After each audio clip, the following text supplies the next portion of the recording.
விழுதுகள் தாங்கும் உறவுகள். அத்தியாயம் 11.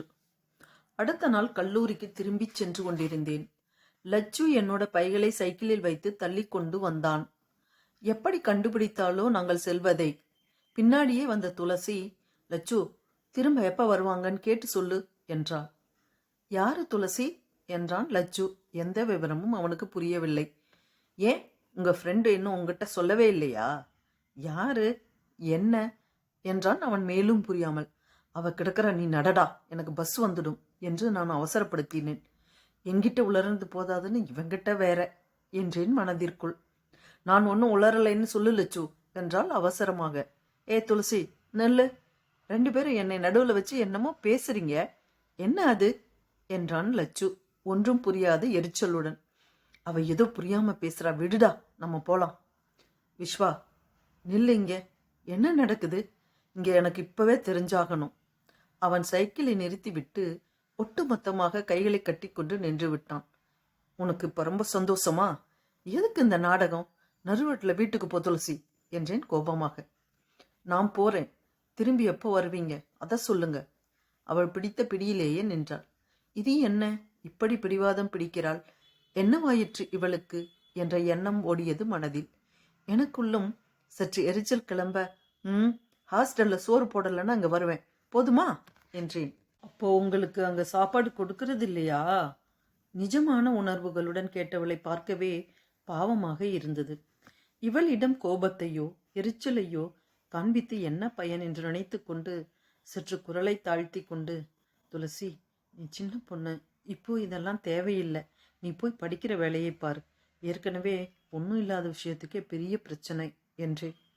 நான் ஒன்றும் சின்ன பொண்ணு இல்லை, உங்களை விட 2 வயசு தானே கம்மி, நானும் காலேஜ் படிக்கிறேன்ல, விட்டு தராமல் அவளும் வாதாடினாள். காலேஜ் படிக்கிறது ஒன்று மட்டும் நீ சொல்ற விஷயத்துக்கு தகுதியாகிட முடியாது, நீ முதல்ல வீட்டுக்கு போ. மீண்டும் நான் சற்று கடுமையாக சொன்னவுடன் முகத்தை தூக்கி வைத்து கொண்டு போனாள். வேடிக்கை பார்த்து கொண்டு கேள்வியான பாவனையுடன் நின்றிருந்த லட்சுவிடம் அவள் நடந்து கொண்டதை சொன்னவளும், என்னடா விஸ்வா, புது பிரச்சனை என்றான். விடுறா, நாளாக நாளாக சரியாகிடுவா, அவளால தான் என்னால வீட்டுக்கு வர முடியலைன்னு பரிதாப உணர்ச்சியால பேசுறா போல இருக்கு என்று சொல்லிவிட்டு பஸ் ஏறினேன். ஆனால் என்னோட கணிப்பு தவறுன்னு அடுத்தடுத்த விடுமுறைக்கு நான் வந்த காலங்களில் புரிந்து கொண்டேன். அவளது அக்கறையான பேச்சும் கனிவும் எத்தனை மாதங்கள் கழித்து வந்தாலும் கூடுதலாக ஆனதே தவிர குறையவில்லை. ஒவ்வொரு முறையும் எப்படியாவது தனிமையில் சந்தித்து என்னிடம் அவளை புரிய வைக்க முயன்றாள். சில சமயம் கனிவுடனும் பல சமயங்கள் கோபத்துடனும். வெளியில் நான் மறுத்தாலும் மனதிற்குள் அவளிடம் தோற்று போக தொடங்கினேன். வெளியில் காண்பிக்கவில்லை என்றாலும் அம்மாவை தவிர மற்றவர்களின் பாராமுகம் அவளின் அன்பை ஏற்றுக்கொள்ள வைத்தது. இந்த போராட்டத்திற்கு இடையில் எனது கல்லூரி படிப்பும் முடிந்தது. வீட்டிற்கு செல்ல மனம் இடம் கொடுக்கவில்லை. அங்கு சென்றால் என்ன மரியாதை கிடைக்கும் என்று தெரியும். அதனால் ஒரு தனியார் கட்டிட நிறுவனத்தில் குறைந்த சம்பளத்தில் வேலைக்கு சேர்ந்தேன். அம்மா மட்டும் பார்க்கும் பொழுதெல்லாம் அழுவாள். நீ என்னைக்கிடா அவர் கண்ணுக்கு நல்லவனா தெரிவ? எல்லோரும் சேர்ந்து என்னத்தான் பாடாப்படுத்துறீங்க. அன்னைக்கே என்ன நடந்ததுன்னு சொல்லியிருந்தா இவ்வளவு பிரச்சனை வந்திருக்குமா? அவள் கேட்கும் எந்த கேள்விகளுக்கும் என்னிடம் விடை இருந்ததில்லை. அதே சமயத்தில் அவளின் கண்ணீரை காண சகிக்காமல் கண்காணாத இடத்திற்கு போக வேண்டுமென மத்திய அரசு பணி தேர்வுகளுக்கு முழு மூச்சாக தயார் செய்ய துவங்கினேன். வேலையும் செய்து கொண்டு கிடைக்கும் நேரங்களில் படிக்க துவங்கினேன்.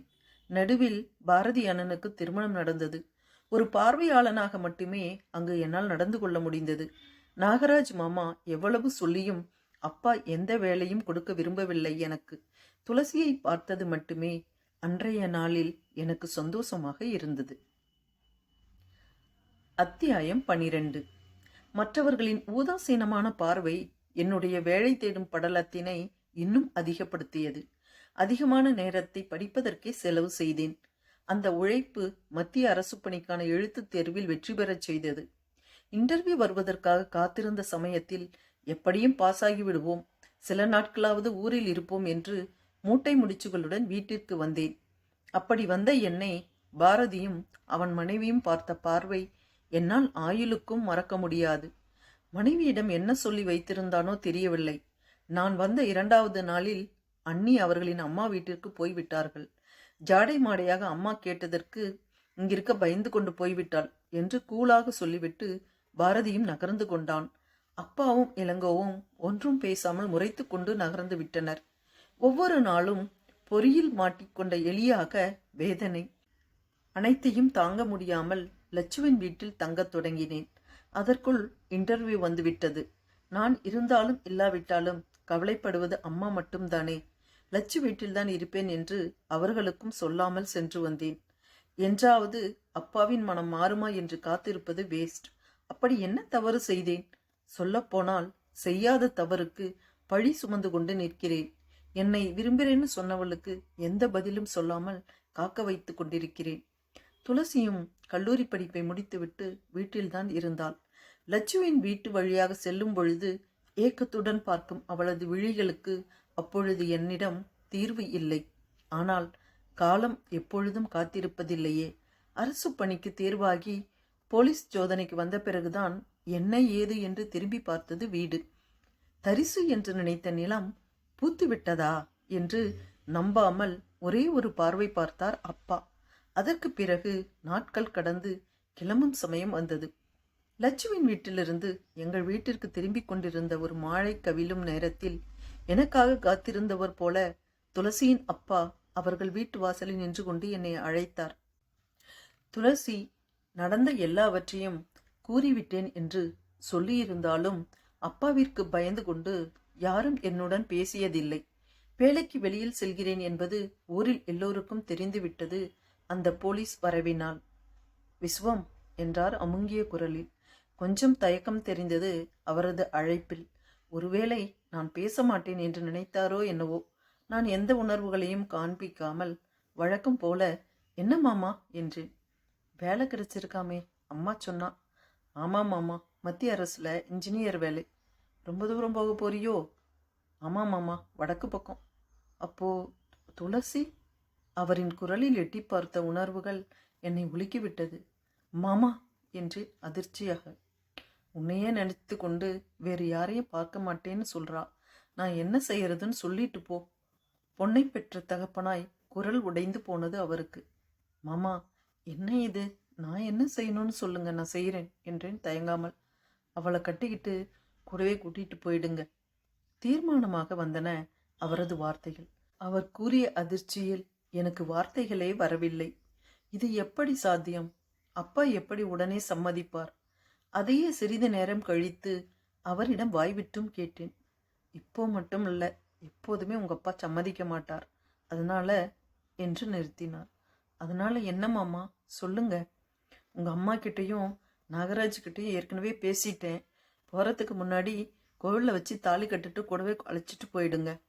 மாமா, என்ன இது இப்படியெல்லாம் சொல்றீங்க? உங்க அப்பாவை பகைச்சிக்க நாங்க விரும்பல. அதே சமயத்துல என்னோட பொண்ணு வாழ்க்கை வீணா போவதையும் நான் விரும்பல. இதுதான் முடிவு. நீங்க தயாரா இருங்க என்று சொல்லிவிட்டு வீட்டிற்குள் சென்று விட்டார். அத்தியாயம் 13. விசு. விழாவில் யாரோ இடிப்பதைப் போல உணர்ந்தேன். மூடியிருந்த கண்களை லேசாக திறந்து பார்த்தேன். துளசிதான் என்னை அழைத்து கொண்டிருந்தாள்.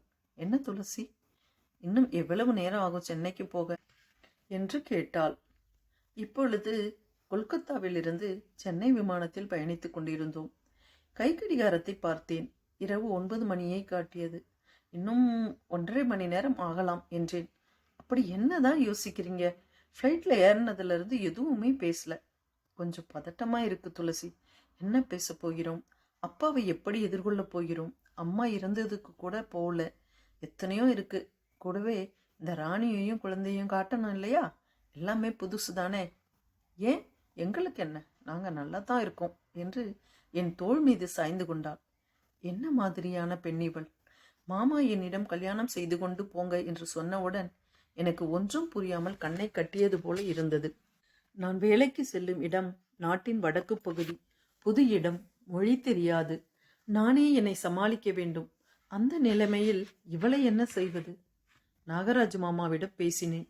அவரும் துளசியின் அப்பாவோடு சேர்ந்தே பேசினார். நீ இங்கிருப்பது கஷ்டம் என்றால் உன்னையே நினைத்து கொண்டு இருக்கும் அவளுக்கும், அவளை பார்த்து பார்த்து அவளை பெத்தவங்களுக்கும் கஷ்டம்.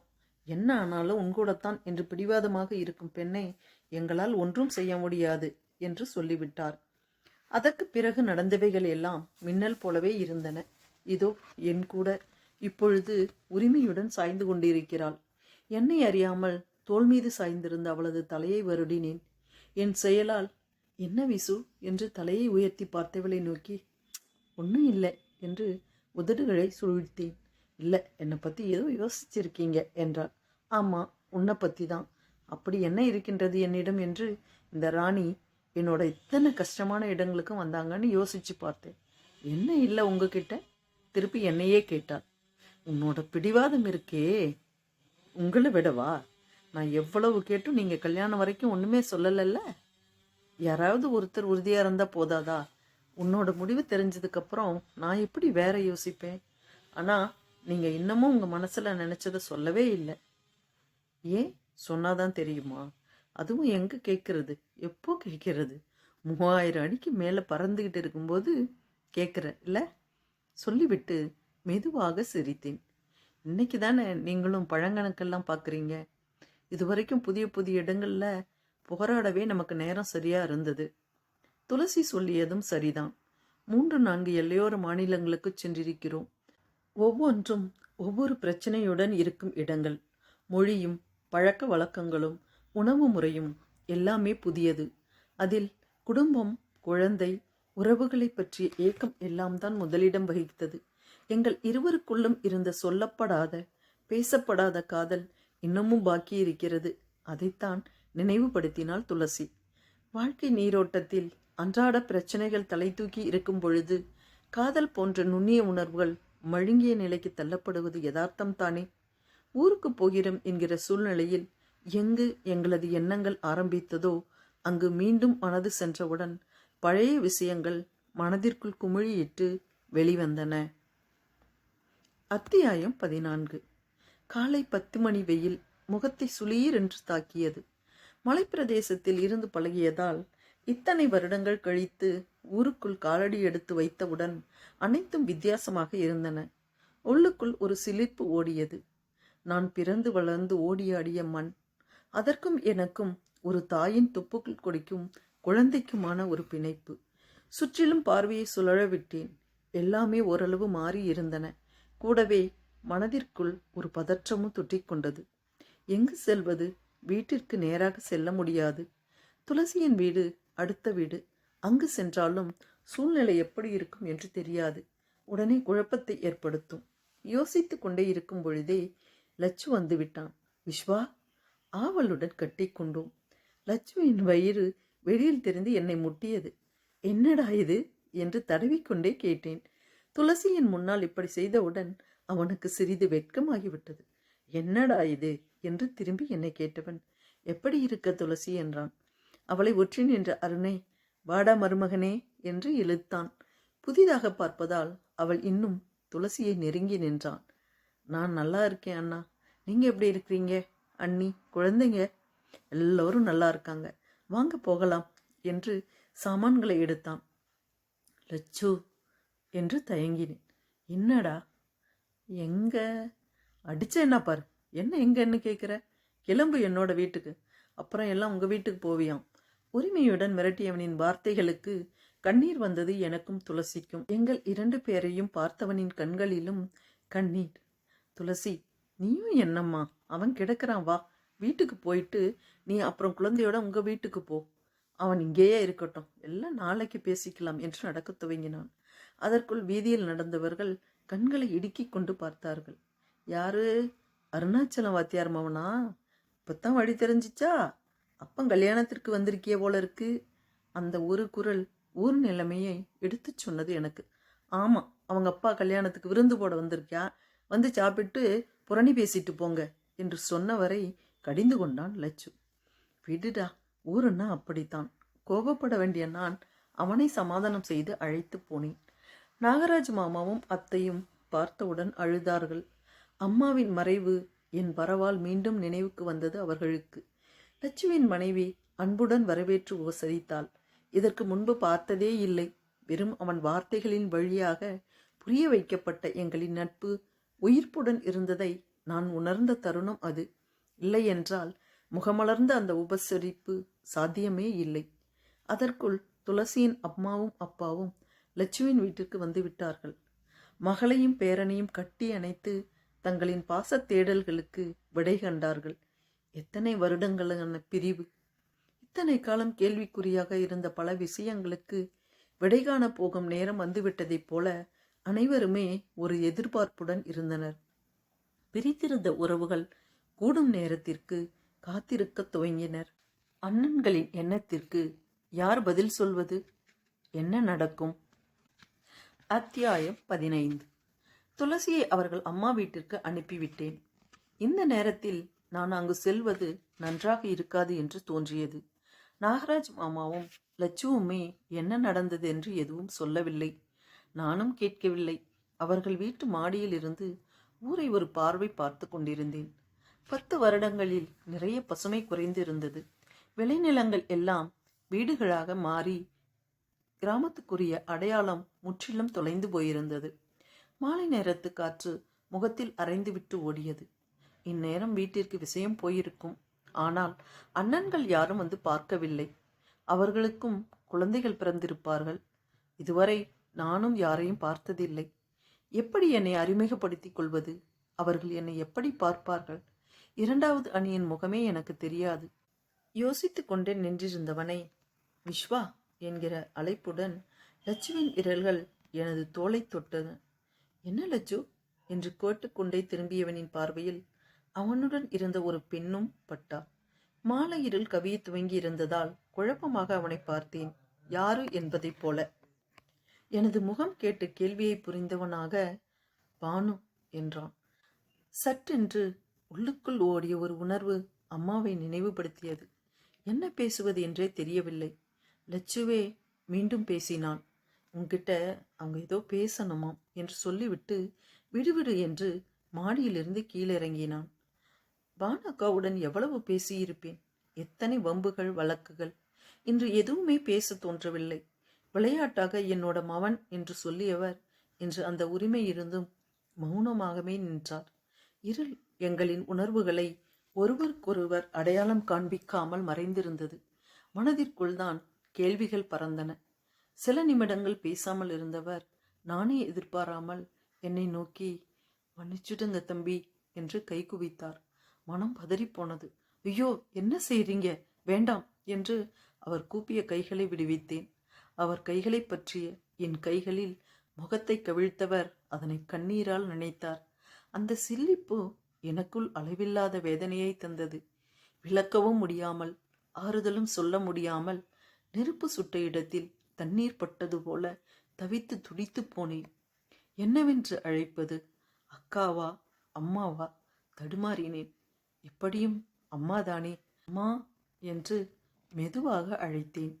எனது கை இழுப்புக்கு விடுபடாத எனது கரங்கள் அந்த அழைப்பினால் விடுபட்டன.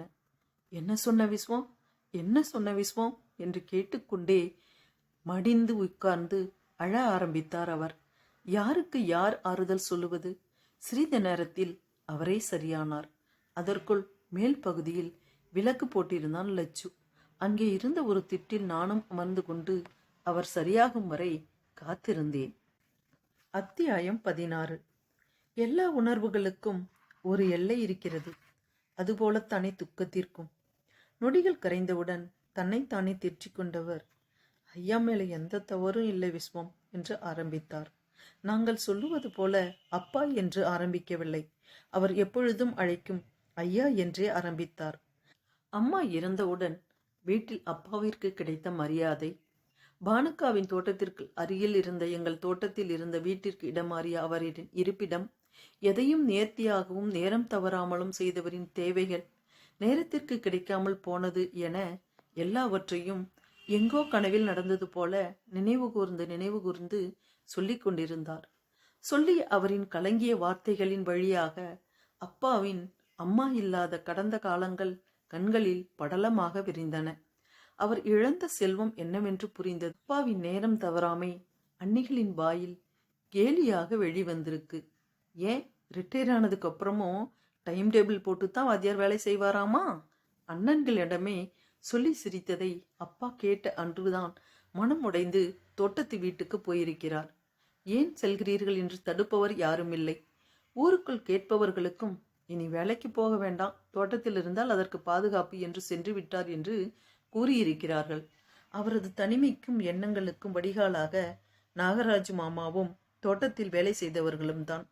அடுத்த தோட்டத்துக்கு சொந்தக்காரியான அக்கா பள்ளிக்கூட வேலையை 2 நாளில் விட்டதால் அடுத்து என்ன செய்வது என்று யோசித்த போது அம்மாதான் அப்பாவிடம் கோரி, சில விஷயங்களை சொல்லிக் கொடுங்களேன், இப்போதானே இயற்கை விவசாயம்னு சொல்றாங்களே, அது என்னன்னு அந்த பொண்ணுக்கு சொன்னா செய்ய மாட்டாளா என்று ஆலோசனை சொல்லியிருக்கிறார்.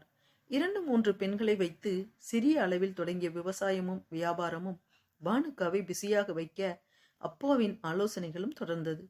அம்மா இருந்த வரைக்கும் வெளியில் எடுபடாத அவர்களது உரையாடல்கள் அவரின் மறைவுக்கு பிறகு கண் காது மூக்குடன் பரவத் தொடங்கியிருக்கிறது. யார் சொல்லி இருந்தாலும் கவலைப்படாமல் சென்று கொண்டிருந்தவர் ஏதோ ஒரு நாளில் வீட்டிற்கு செல்ல, இந்த வயசுலயும் பெண் சவாசம் வச்சிருக்கிறவங்க வீட்டுக்கு வந்தா நாங்க இருக்க மாட்டோம் என்று 2 அண்ணிகளும் போர்க்கொடி தூக்க அன்று எடுத்ததுதான் இந்த முடிவு. நாகராஜிடம் மனமுடைந்து பேசியவர் என்ன நினைத்தாரோ, அவரின் முன்னாலேயே பானுவையும் அழைத்து திருமணத்தை பற்றி பேசியிருக்கிறார். அந்த முடிவை கேட்டதும் அதிகமாக அதிர்ந்து நின்றது நாகராஜ் மாமாவா பானு அக்காவா என்று அவர்களுக்கே விளங்கவில்லை. அக்கா தான் சற்று தேறிக்கொண்டு, ஐயா என்ன சொல்றீங்க, என்னைக்கு ஊரு என்னை பத்தி பேசல, நான் பிறந்ததுல இருந்து பேசிக்கிட்டு தான் இருக்கு, கேட்டு கேட்டு மனசு மறுத்து போச்சு ஐயா, என்னால உங்களுக்கு கெட்ட பேரு ஏன் வேண்டாம் ஐயான்னு சொல்லி இருக்காங்க. மாமாவும், ஏன் அருணாச்சலம், ஊரு தப்பா பேசுதுன்னு அந்த தப்பையே செய்யறது சரியா, இந்த வயசுல நமக்கு இது அழகா, இதெல்லாம் சரி வருமா என்ன? 2 பேரும் மாறி மாறி பேசியதை கேட்ட அப்பா, 2 பேரும் பேசி முடிச்சிட்டிங்களா? கல்யாணம் ஆன ஒரு பொண்ணுக்கோ இல்லை ஆணுக்கோ அவங்க இணைதான் ஒரு பாதுகாப்பு கவசம். ஊரே என்ன சொன்னாலும் அவங்க 2 பேரும் காது கொடுத்து கேட்டாதான் மற்றவங்க சொல்கிற வார்த்தைக்கு மதிப்பு. அதை துச்சமா மதிச்சு கடந்து போனாதான் வாழ்க்கை. இத்தனை வருஷமா எனக்கு கவசமா பூரணி இருந்தா. பக்கத்து வீட்டில் இருந்ததால அன்னைக்கும் பானுவை பத்தி பேசினாங்க. அதை அவ காது கொடுத்து கேட்கல. இன்னைக்கு நம்ம வீட்டில் இருக்கிறவங்களே பேசும்போது யோசிக்கணும் இல்லையா? அப்படி அதை செய்யாம இருந்தா நமக்கு சிலை வைப்பாங்களா? நாளைக்கு வேற ஒரு காரணம், இந்த பெண்ணுக்கு வேற ஒரு ஆளோட பேச்சு, இத்தோட முடிவுக்கு வரட்டும், நான் முடிவு செஞ்சிட்டேன், நீங்க 2 பேரும் என்ன சொல்றீங்கன்னு கேட்டு இருக்கார். என்ன சொல்ல முடியும்? தயக்கமாக இருந்த பானுவிடம், நான் இன்னும் எத்தனை காலத்துக்கு இருப்பேன்னு சொல்ல முடியாது, ஆனா உன் காலம் வரைக்கும் உனக்கு பாதுகாப்பா ஒரு மகனை கொடுக்க முடியும் என்று சொன்ன அவர் வார்த்தைகளில் திகைத்து நின்று விட்டனர் மாமாவும் அக்காவும். ஏண்டா நாகராஜி, இந்த கிழவனால் என்ன ஆகும்னு யோசிச்சிட்டியோ? என்னோட பூரணி சொல்லிக்கிட்டே இருப்பாடா, உங்களுக்கு தான் அந்த விசுவத்தை கண்டா ஆகலையே, அவனை நம்ம பானுவுக்கு தத்து கொடுத்துடலாம், அவதான் அவனை என்னோட மவன்னு சொல்லிக்கிட்டு திரியிறான்னு அன்னைக்கு அவ என்கிட்ட விளையாட்டுக்கு தான் சொன்னான். அதை என்னால இப்ப நிறைவேற்ற முடியும், என்னைக்கு இருந்தாலும் அவன் திரும்பி வருவான்னு சொல்லி சிரித்திருக்கிறார். இதை சொல்லிவிட்டு வெறித்து பார்வையுடன் நிமிர்ந்து உட்கார்ந்திருந்த பானு அக்கா மீண்டும் அழ ஆரம்பித்தார். அவர் சொல்லியதை கேட்க கேட்க எனக்குள்ளே எழுந்த சிலிர்ப்பு அடங்கவே இல்லை. என்னுள் அப்பா என்கிற மாமனிதரிடம் இருந்த மதிப்பு இன்னும் உயர்ந்தது. அழுது கொண்டே இருந்தவரை மீண்டும் மென்மையாக மா என்று அழைத்தேன். அந்த வார்த்தைக்குத்தான் எத்தனை சக்தி! துக்கத்தின் பிடிவில் இருந்தவர் அந்த உணர்வுகளின் பிடியில் இருந்து மீண்டும் தலை நிமிர்ந்தார். நீங்க கிளம்புங்க, நான் பார்த்துக்கிறேன் என்றேன் மென்மையாக. விஸ்வம் நான் எதுவும் சொல்ல மாட்டேன், நீங்க போங்க என்று அனுப்பி வைத்தேன். அத்தியாயம் 17. அன்று இரவு முழுவதும் உறங்கா இரவாகவே முடிந்தது. ஏதேதோ யோசனைகள். பானுவிடம் பேசிவிட்டு வந்த என்னை கேள்வியுடன் பார்த்த மாமாவிடமும் லட்சுவிடமும் அவர்கள் கூறியதை சொன்னேன். உங்கள் அப்பாவும் அம்மாவும் பார்த்து பார்த்து வளர்த்த பிள்ளைகள், இப்படி ஏண்டா புத்தி கெட்டு போனாங்க? அவங்கிட்ட வளராத உனக்கு இருக்கிற நம்பிக்கையும் பாசமும் ஏண்டா அவங்களுக்கு இல்லை? மாமா தான் ஆதங்கப்பட்டார். அதான் நீங்களே சொல்லிட்டீங்களே மாமா, அளவுக்கு அதிகமான அக்கறையுடன் கூடிய வளர்ப்பு. அவர் கை ஓங்கியிருந்த வரைக்கும் அவர் சொல்லியதை இவர்கள் கேட்டார்கள். இன்னைக்கு அவங்க வளர்ந்துட்டாங்க, அவங்களுக்கும் அதே எதிர்பார்ப்பு இருக்கும் இல்லையா?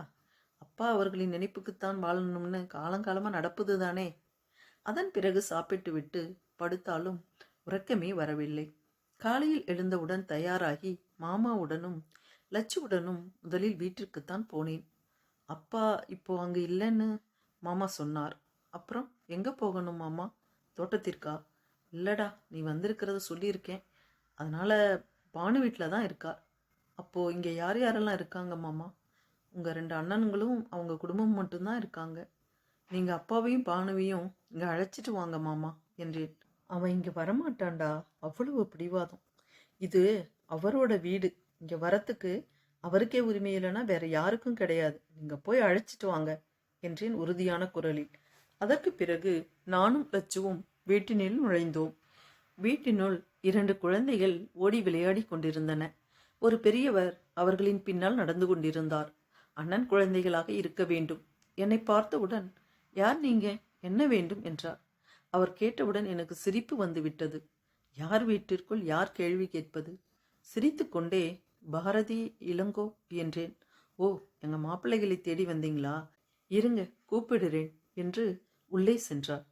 விளையாடி கொண்டிருந்த குழந்தைகள் இப்பொழுது என்னை வேடிக்கை பார்க்க துவங்கின. நான் பிறந்து வளர்ந்து ஓடி விளையாடிய வீட்டில் இன்று நான் அந்நியன். சுற்றிலும் பார்வையை ஓட்டினேன். சுவற்றின் மேலே அம்மாவின் போட்டோ. கவனிக்கப்படாமல் எப்பொழுதோ போட்ட செயற்கை மாலை என் கண்களில் நீர் கசிந்தது. அப்பா உட்கார்ந்து பாடம் எடுக்கும் நாற்காலி அந்த இடத்தில் இல்லை. இடம் மாற்றப்பட்டிருக்கும். இல்லை என்றால் தூக்கி எறிந்திருப்பார்கள். அந்த இடத்தில நவீன சோஃபா இடம் பெற்றிருந்தது. அதற்குள் யாரு என்று கேட்டுக்கொண்டே வெளியில் வந்த இளங்கோ திகைத்து நின்றான். சிறிது நேரத்தில் சரியாகி, வா விஸ்வம், நேத்தே வந்துட்டியா? இங்கே வரத்துக்கு என்ன? நீயும் அவரை மாதிரி எங்க பேரை கெடுக்கத்தான் வந்திருக்கியா என்றான். இதுவரைக்கும் அவன் அதிர்ந்து பேசி நான் பார்த்ததில்லை. அவன் வீட்டில் இருப்பதே யாராவது பெயர் சொல்லி அழைத்தால்தான் உண்டு. அவன் இன்று என்னை பார்த்து கேள்வி கேட்கிறான். இன்னும் கெடுக்கிறதுக்கு என்ன இருக்கு? ஏற்கனவே கெடுத்துட்டு தானே ஊரை விட்டு ஓடினான் என்றான் உள்ளே இருந்து வந்த பாரதி. அவன் சொல்லிய வார்த்தைகளுக்கு உள்ளுக்குள் புசு புசு என்று எரிய ஆரம்பித்தது.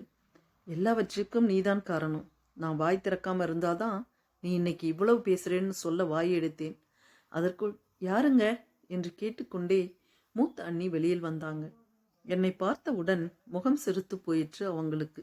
இருந்தாலும், இந்த அசிங்கத்தை ஃபோன் போட்டு வேற சொன்னீங்களா? வருஷ கணக்கா வராதவங்க வந்திருக்காங்க என்றார். அதற்குள் வீட்டிலிருந்து இன்னொரு பெண்ணும் வந்தார். இளங்கோ பக்கத்தில் சென்று நின்ற பொழுதே யார் என்று தெரிந்தது. வந்தவனை வா என்றும் சொல்லவில்லை, உட்காரமும் கூறவில்லை. பல 100 மாணவர்களுக்கு பாடம் சொல்லிக் கொடுக்கும் ஆசிரியர்கள். மனதிற்குள் ஊமை அழுகையுடன் சிரிப்பும் வந்தது. உறவுகள் எதிர்பார்ப்பது என்ன? ஒரு சராசரியான அன்பு மொழிகளுக்கு கூட பஞ்சமா இங்கு? வலியுடன் லட்சுவை பார்த்து சிரித்தேன். அவன் அவர்களை முறைத்து கொண்டு நின்றிருந்தான். அதற்குள் மாமா அப்பாவையும் பானுவையும் அழைத்து கொண்டு வந்தார். அப்பாவா இவர்?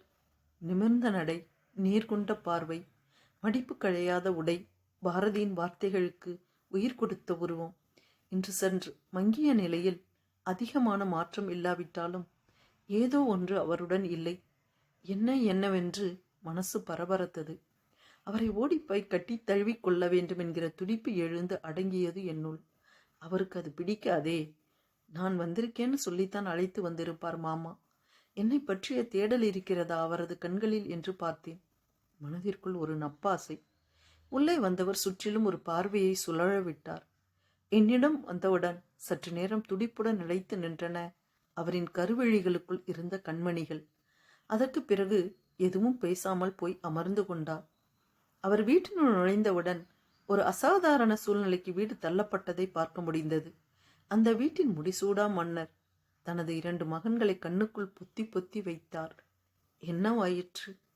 நினைக்க நினைக்க நெஞ்சும் பதறியது. அத்தியாயம் 18. ஹாலில் இருந்தவர்கள் எல்லோரும் அமைதியாகவே இருந்தனர். யார் பேச்சை ஆரம்பிப்பது என்று தெரியவில்லை. அமைதியாக இருந்த இடத்தில் கணீர் என்ற அப்பாவின் குரல் வந்தது. எதுக்கு நாகராஜ் இங்கே என்னை கூட்டிட்டு வந்த என்றார். உடல்தான் சற்று தளர்ந்திருந்தது போல காட்சி அளித்திருந்தது எனக்கு. ஆனால் அவரின் உள்ளம் இன்னும் அதே உறுதியுடன் தான் இருந்தது என்பதை உணர்த்தியது அந்த குரலின் தெளிவு. நீங்க செஞ்சத உங்க பிள்ளை ஃபோன் செஞ்சு யாருக்கோ சொல்லியிருப்பாங்க போல. அவங்க உங்களை தான் பார்க்க வந்திருக்காங்க. அவரின் குரலுக்கு சளைக்காமல் வந்தது ஒரு எதிர்குரல். திரும்பி பார்த்தேன். பாரதி அண்ணனின் மனைவி. இப்படி ஊசியாக குத்தும் வார்த்தைகளை பேச அன்னிக்கு உரிமையை யார் கொடுத்தது? இவ்வளவு தைரியமாக பேசுகிறார்கள் என்றால் இப்படி பேசுவது அவர்களுக்கு ஒன்று புதிதில்லை என்று தோன்றியது எனக்கு. இப்படி ஒரு சூழலுக்கு அப்பாவை தள்ளிவிட்டாயே என்று பாரதியை பார்த்து முறைத்தேன். ஏன் உங்க அண்ணனை பார்த்து முறைக்கிறீங்க? நான் சொன்னதுல என்ன தப்பு? என் முறைப்புக்கு பதில் கேள்வி வந்தது அண்ணியிடமிருந்து. இங்க நடக்கிற எதை பத்தியும் கண்டுக்காம யாரோ எவரோன்னு தானே எத்தனை வருஷமா இருந்தீங்க, இப்ப மட்டும் என்ன? அதனாலதான் சொன்னேன். மேலும் ஈட்டிகளாக வந்தன வார்த்தைகள். இந்த காலத்துல யார நம்புறது? பெரியவங்க வீட்டில் இருக்கிறாங்கன்னு நம்பி இருக்க முடியுதா என்ன? அதுவரை அமைதியாக இருந்த என்னால் அதற்கு மேல் தாங்க முடியவில்லை. அண்ணி, வார்த்தைகளை அளந்து பேசுங்க. நீங்க பயப்பட வேண்டியது எங்க அப்பா கிட்ட இல்லை, யார்கிட்டன்னு உங்களுக்கே இத்தனை நாள்ல தெரிஞ்சிருக்கணும்னு நினைக்கிறேன் என்றேன் ஆவேசமாக. அதை கேட்டவுடன் பாரதியின் முகம் நிறம் மாறியது. கூடவே அண்ணியின் முகமும் வெளிரியது. உடனே சமாளித்து கொண்டு, அது எங்க குடும்ப விஷயம், அதை நீங்க ஒன்றும் கேட்க வேண்டாம். நீங்க உங்க அப்பாவை மட்டும் பார்த்தா போதும். இந்த வயசுல அவருக்கே கேட்கும் பொழுது அவரை முடிக்க விடவில்லை நான். இனி ஒரு வார்த்தை பேசாதீங்க, நல்லா இருக்காது சொல்லிட்டேன். என்ன அண்ணா, அவங்கள பேச விட்டு வேடிக்கை பார்க்குறியா? எனது உதடுகளும் கண்ணதசைகளும் கோபத்திலும் உணர்வுகளின் எல்லையிலும் துடித்தன. எவ்வளவு சாதாரணமாக அப்பாவின் மீது குற்றம் சாட்டுகிறார்கள். நினைக்க நினைக்க மனது அடங்கு மறத்தது. இவர்களுக்கு விளக்கம் சொல்லி என்ன ஆக போதுன்னு தான் அப்பா பேசாமல் இருந்து விட்டாரா? ஏன் அக்கா பேசினா என்ன தப்பு? நீங்க மட்டும் இப்ப எதுக்கு வந்திருக்கிறீங்க? உங்களுக்கும் மனசு அடிச்சுக்குது இல்ல, இருக்கிற சொத்துல பங்கு போயிரும்னு, அதுக்கு தான் வந்திருக்கிறீங்க. அமைதியாக நின்றிருந்த இளங்கோவின் மனைவியிடம் இருந்து வார்த்தைகள் விழத் துவங்கின. நீங்க யாரு? என்னை இதுக்கு முன்னாடி பார்த்துருக்கீங்களா? உங்க இஷ்டத்துக்கு பேசுறீங்க. நான் சொத்துக்குத்தான் வந்தேன்னு உங்ககிட்ட சொன்னேனா? விஸ்வம், யாருக்கிட்ட பேசுறேன்னு பார்த்து பேசு. வாங்க இளங்கோ சார், உங்களுக்கு வாய் பேச வருமா? இத்தனை வருஷமா என்ன நடந்துன்னு உங்களுக்கு எதுவுமே தெரியாது இல்லையா? கூடவே பிறந்ததால பாசம் அதிகமாகி அவங்க செஞ்ச எதுக்கும் நீங்க இது வரைக்கும் வாய் திறந்ததில்லை. அப்பாவை அவங்க 2 பேரும் வாய்க்கு வந்தபடி பேசிய போது உங்களால் வாய் திறக்க முடியல, இப்போ மட்டும் முடியுது. என்ன ஒரு பாசம் பாதியில் வந்தவங்க மேல? இலக்காரமாக வந்தன எனது வார்த்தைகள். ஏன் இருக்கக்கூடாது? பொண்டாட்டி மேல உண்மையான பாசம் இருக்கிறவங்க அப்படித்தான் பேசுவாங்க. இல்லாதவங்க தான் அவங்க எப்படா செத்து போவாங்க, இன்னொருத்திய கல்யாணம் செய்துக்கலான்னு காத்திருப்பாங்க. பாரதி அண்ணனின் மனைவியின் குறுக்கீடு திரும்பவும் வந்தது. போதும் போதும். நான் கத்திய குரலுக்கு அங்கு எதிர்குரலே இல்லை. வீடு முழுவதும் அது எதிரொலித்தது. ஆத்திரத்தில் கண்களில் கண்ணீர் பெருகியது. அப்பா, மாமா, பானு எல்லாம் சலனமில்லாமல் உட்கார்ந்திருந்தனர். ஏற்கனவே இந்த வார்த்தைகளை அவர்கள் கேட்டு இருக்க வேண்டும்.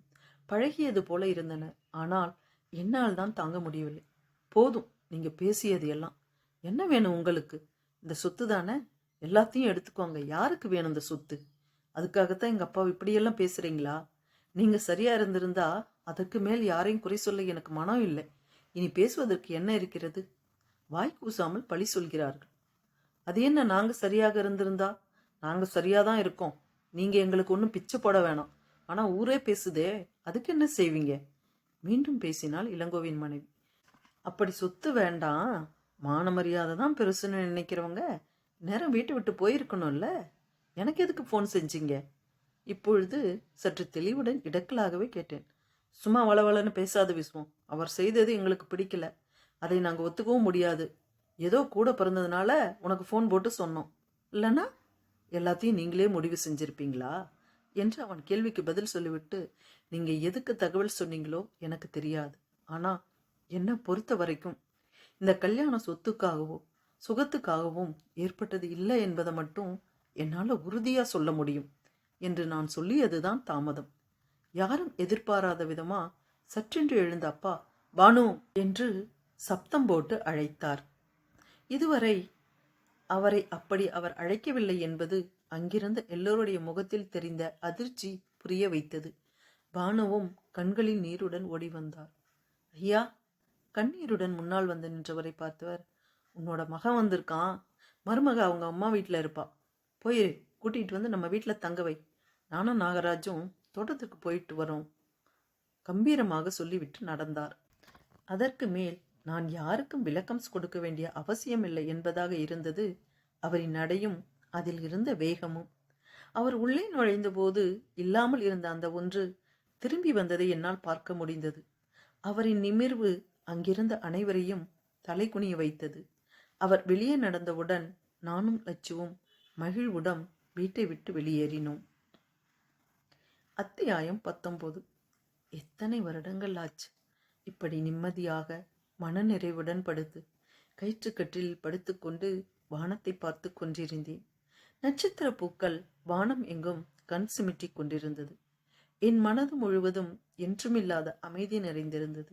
சொந்த வீரை விட்டு செல்லும் அனைவருக்கும் இருக்கும் ஏக்கம் எனக்குள்ளே அதிகமாக புதைந்து கிடந்தது. இன்று பானுவிடம் அப்பா உன்னோட மகன் வந்திருக்கான்னு சொன்னவுடன் புரணி உன் மகன் வந்திருக்கான்னு உரிமையாக சொல்லியதைப் போல இருந்தது. என்னை விட்டு உடலால் பிரிந்து போன அம்மா எங்களுடன் இருப்பதைப் போலவே உணர்ந்தேன். அப்பாவின் வாயிலிருந்து உதிர்ந்த அந்த வார்த்தைகள் என்னை புதிதாய் உயிர்ப்பித்தது. அதன் பிறகு பானும்மா பம்பரம் போல சுழன்றார்கள். மங்கியிருந்த அவரது முகத்திலும் புதிய பொலிவு. அவசர அவசரமாக துளசியின் வீட்டிற்கு சென்றவர் துளசியையும் அருணையும் அழைத்து வந்தார். அப்பாவை பார்த்தவுடன் தயங்கிய துளசியை காலில் விழுமாறு சைகை காட்டியவுடன் அவளும் பயந்தவாறே அவ்வாறு செய்தாள். அவளை ஒட்டி இருந்த அருணின் கன்னத்தில் விரல்களை ஓட்டிய அப்பா, அம்மாவை நம்ம வீட்டுக்கு வர சொல் என்று சொல்லிவிட்டு நாகராஜ் மாமாவுடன் நடந்தார். அதற்கு பிறகு மாலையில்தான் வீட்டிற்கு வந்தார்.